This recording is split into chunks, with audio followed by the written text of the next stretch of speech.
நண்பர்களே, இந்த வீடியோ யார் மனதையும் புண்படுத்தும் நோக்கத்தில் எடுக்கப்பட்டதல்ல. இது ஒரு முற்றிலும் பொழுதுபோக்குக்காக எடுக்கப்பட்ட வீடியோ. அதனால உங்க வீட்டு பிள்ளையா நினைச்சு எல்லாரும் என்னை மன்னிச்சிருங்க. ஓ, சுட்டப்பழம் படம் சூப்பரா இருக்குமே. ஓ, அப்போ படம்னு சொல்லுங்க. இதுல ஒவ்வொரு சீனும் செதுக்கிருப்பாங்க. சரி சரி, வா இப்பவே பார்க்கலாம். A few minutes later. இது என்ன? இது போஸ்ட் ஆபீஸ்ல ஜாபா குத்துறாங்க.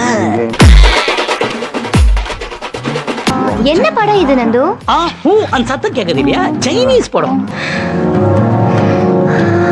அப்படி இல்ல சவுண்ட் கேக்குது. குஞ்சே, நீ சாதாரண குஞ்சு இல்ல, பப்பமவன மன்மத குஞ்சு.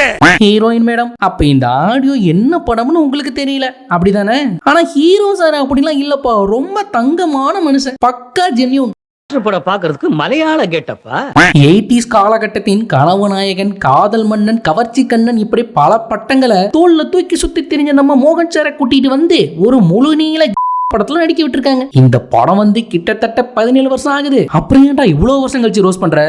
படம் வரும்போது நான் குழந்தடா, அதனால இத்தனை வருஷம் வெயிட் பண்ணி மேஜர் ஆகிட்டு வீடியோ போடுறேன். இந்த படத்துக்கு ஏன் சுட்ட பழம்னு டைட்டில் வச்சிருக்காங்கன்னா,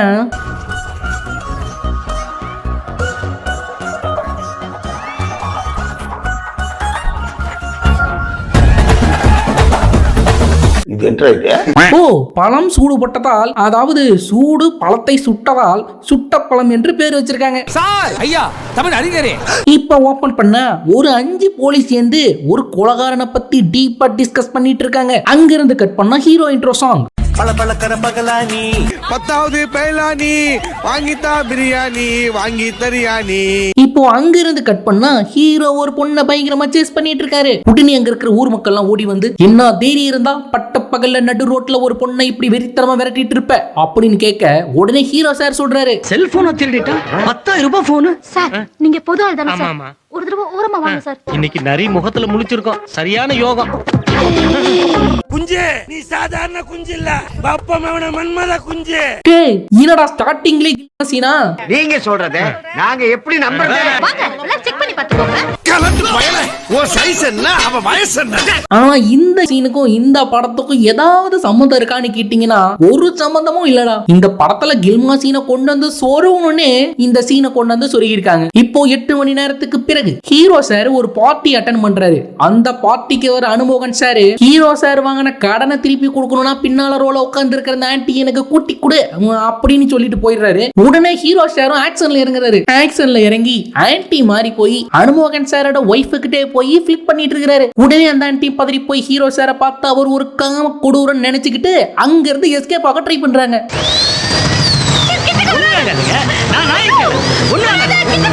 எனக்கு ஒரு விஷயம் மட்டும் புரியல, ட்ரில்லிங் மிஷனை பார்த்து ஆன்ட்டி ஏன் பயப்படணும்?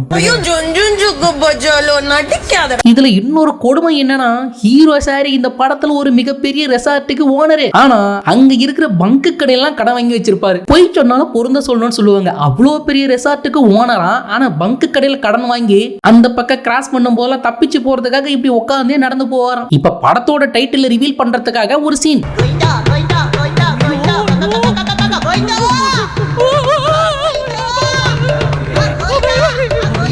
அடுத்ததா ஹீரோ சார் கிட்ட இருந்து எஸ்கேப் ஆன அந்த ஆன்ட்டி போலீஸ் ஸ்டேஷன் போய், சார் நீங்க தேடிட்டு இருக்கிற அந்த கொலகாரன் இவனாதான் இருப்பான்னு எனக்கு ரொம்ப சந்தேகமா இருக்குது அப்படின்னு கம்ப்ளைண்ட் கொடுக்குறாங்க. உடனே இந்த 4 முட்டா பசங்களும் சந்தேகப்படுறாங்க, அவன் தான் ஒருவேளை காம கொடூர கொலைகாரனா இருப்பானோ அப்படின்னு. அவன் எதுல ஏறினா, எப்படி ஏறினா, எதுக்காக ஏறினா, இது எல்லாமே இந்த கேஸ்ல ரொம்ப முக்கியம். ஆனா ஆரம்பத்துல இருந்தே கொலகாரன் சொல்றாங்களே தவிர அவன் என்ன கொலை பண்ணாங்கிறத மட்டும் காட்டவே இல்லடா. சேலையை பிடிச்சி இழுத்தானா, அப்புறம் பிராவை கட் பண்ணிருப்பான், ஜாக்கெட்டை டர்னு கிழிச்சிருப்பான். யோ, கம்ப்ளைண்ட் கொடுக்க அந்த ஆன்ட்டி கிட்ட என்னையா பேசிட்டு இருக்கீங்க? இப்ப ஹீரோயினை காட்டுறாங்க. ஹீரோயினும் இந்த படத்துல ஒரு மிகப்பெரிய போலீஸ் ஆபீசர். ஆனா போலீஸ் யூனிஃபார்ம்ல பார்த்தா மட்டும் ஸ்கூல் ஆனுவல் டேல குழந்தைங்க ட்ரெஸ் போட்டு நடந்து வரும் பாத்தீங்களா, அந்த மாதிரி இருப்பாங்க. அதான் அந்த ஆன்ட்டி கம்ப்ளைண்ட் கொடுத்தாச்சு. உடனே நம்ம ஹீரோ சாரை போய் தூக்கிட்டு வருவாங்கன்னு பார்த்தா முட்டாள்தனமா ஒரு பிளான போடுறாங்க.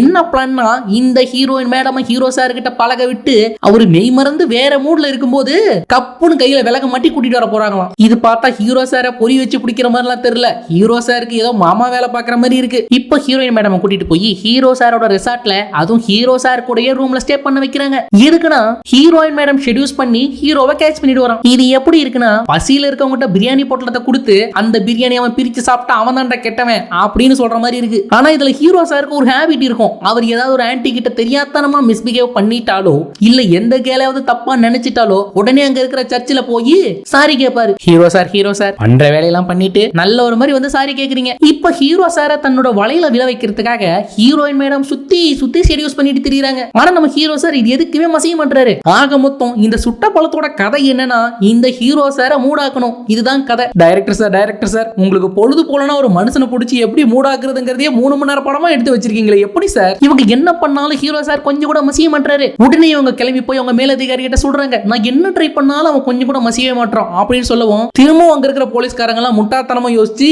இன்னொரு கேடுகட்ட பிளான் ஒண்ணு பண்றாங்க. அது என்னன்னா, மேட்ரு சிட்டி அந்த பொண்ணு கையில கொடுத்து விட்டு நீ போய் அவன்கிட்ட கொடுத்து டிவில போட்டு பாரு, இத பார்த்தா எப்படி நம்ம பையன் கிளம்பிடுவான், கையோட கேட்ச் பண்ணிட்டு வந்துடலாம் அப்படின்னு சொல்லி அனுப்புறாங்க. இது என்ன? இது போஸ்ட் ஆபீஸ்ல ஜாபா குத்துறாங்க.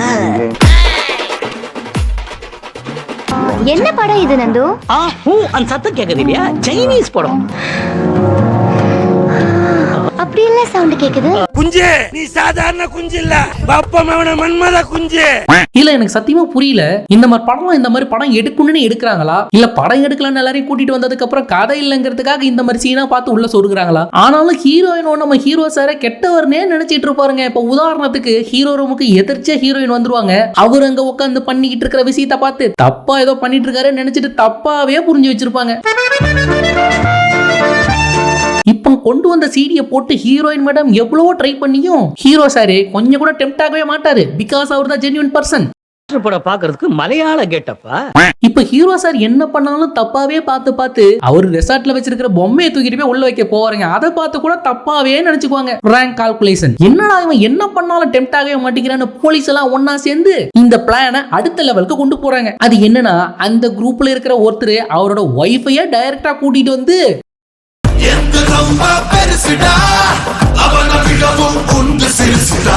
டேய் என்னடா ரொம்ப எல்லை மீறி போறீங்க, ஏன்டா எப்படிப்பட்ட மனுஷனை கூட்டிட்டு வந்து என்னடா பண்ணி வச்சிருக்கீங்க? ஆனா அந்த எக்ஸ்பெரிமெண்ட் ஃபெயில் ஆயிடுது. கிட்டத்தட்ட 15 நிமிடங்களுக்கு பிறகு எல்லா படங்கள்லயும் வர மாதிரி ஒரு கட்டத்துக்கு மேல ஹீரோயினுக்கு ஹீரோ மேல ஒரு கிரஷ் வந்துருது. என்ன இவன் என்ன பண்ணாலும் நல்லவனாவே இருக்கானே அப்படிங்கிற சந்தேகத்துல ஹீரோ மேல லவ் வந்துருது. இப்ப லவ் வந்தது 2 பேரும் சேர்ந்து டூயட் சாங்ல பாடி முடிச்சிட்டு ஹீரோயின் மேடம் ஸ்ட்ரைட்டா கிளம்பி போய், சாரி சார் நீங்க கொடுத்த டெஸ்ட்ல நான் ஃபெயில் ஆயிட்டேன் சார், அவனை என்னால ஷெட்யூஸ் பண்ண முடியல சார், அவன் ரொம்ப நல்லவனா இருக்கான் சார் அப்படின்னு சொல்லிட்டு அங்க இருந்து கிளம்பி போயிடுறாங்க. இப்ப மறுபடியும் அந்த போலீஸ் குரூப் ஒன்னா சேர்ந்து அடுத்த பிளான் போடுறாங்க. அது என்னன்னா, ஸ்ட்ரைட்டா போய் ஹீரோ சார் அரெஸ்ட் பண்றது. ஆரம்பத்துல அந்த ஆன்ட்டி வந்து கேஸ் கொடுத்தப்பவே அரெஸ்ட் பண்ணியிருந்தா படமே முடிஞ்சிருக்குமேடா. எதுக்குடா தேவையில்லாம ஒரு பொண்ணை கூட்டிட்டு வந்து அதை ஹீரோ சார் கூட தங்க வச்சு அந்த பொண்ணை செட்யூஸ் பண்ண வச்சு இப்படி மாமா வேலை பார்த்துட்டு சுத்திட்டு இருந்தீங்க.